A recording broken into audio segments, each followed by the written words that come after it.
About once a week, people email us asking, where do you find a Lemons car?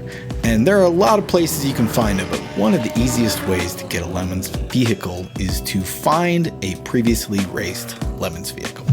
There are a lot of places you can find these used Lemons cars, like the Lemons Forum, eBay Motors, Craigslist, Facebook Marketplace, or, sometimes you just stumble over them in the town where you live. Now, when you're buying a previously raced Lemons car, you're going to want to make sure that the safety is up to spec. We've made a couple of small changes over the years. If they're selling the car, it's obviously going to be beyond $500 because it includes all the safety equipment, which doesn't count towards our $500 cap. You just need to email the judges. They'll give you a residual value. If you're keeping a Lemons car alive, they're going to go easy on you. And lastly, and arguably most importantly, you might want to make the car your own. Give it your own personal touch. You don't want to race it with somebody's old worn out theme. You want it to be fresh. This team, bought a previously raced Lemons truck, and the previous team had upgraded to a BMW, and they kind of inherited this one really cheaply. Yeah, it's a 90 Ford Ranger, 2.9 V6, 5-speed manual. Now, the team captain could barely drive a manual when they got the truck, which is actually more common in Lemons than you'd think. McLeod, just remember you can always pull it out of gear when she starts crashing, right? You can leave it in gear. Clutch it. Start it. Okay. Gas and let the clutch halfway out. And hold it there. Let it lift halfway out.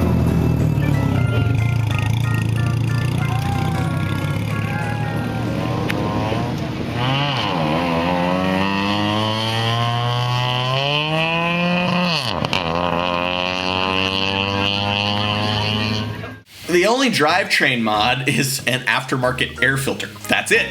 It's been reliable for the new team. In their first 2 races, it scored top 5 class finishes in both events.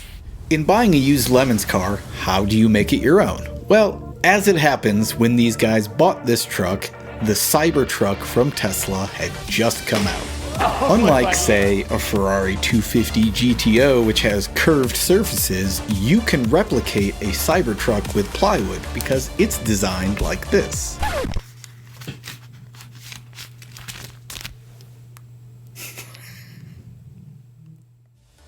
I'm not sure I can subscribe to this Cybertruck slander.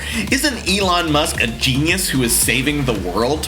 Why would you say something so controversial yet so brave? Alright, so their re-theme is going to be a Cybertruck replica.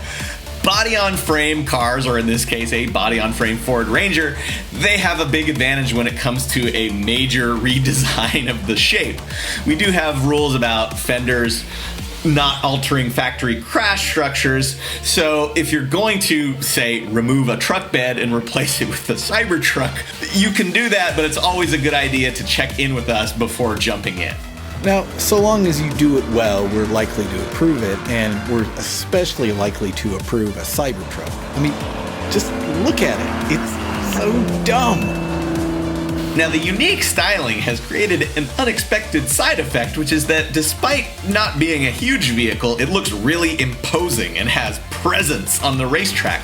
Other teams often give them a wide berth. Are we sure that has nothing to do with their terrible and erratic driving? Future plans for this truck? Not many. Because the V6 has proven to be pretty reliable, the team is considering a 5.0 V8 swap because they're, quote, curious what a DNF feels like. There you have it. You want to use Lemons car? Go buy it, check out the safety gear, get a residual value, own a new theme. There you go. Dude, it's a Tesla Cybertruck! The Tesla Cybertruck, you got re-released! Oh my god, Elon Musk! I feel like only us though would have a Cybertruck and the battery. Hey Jake,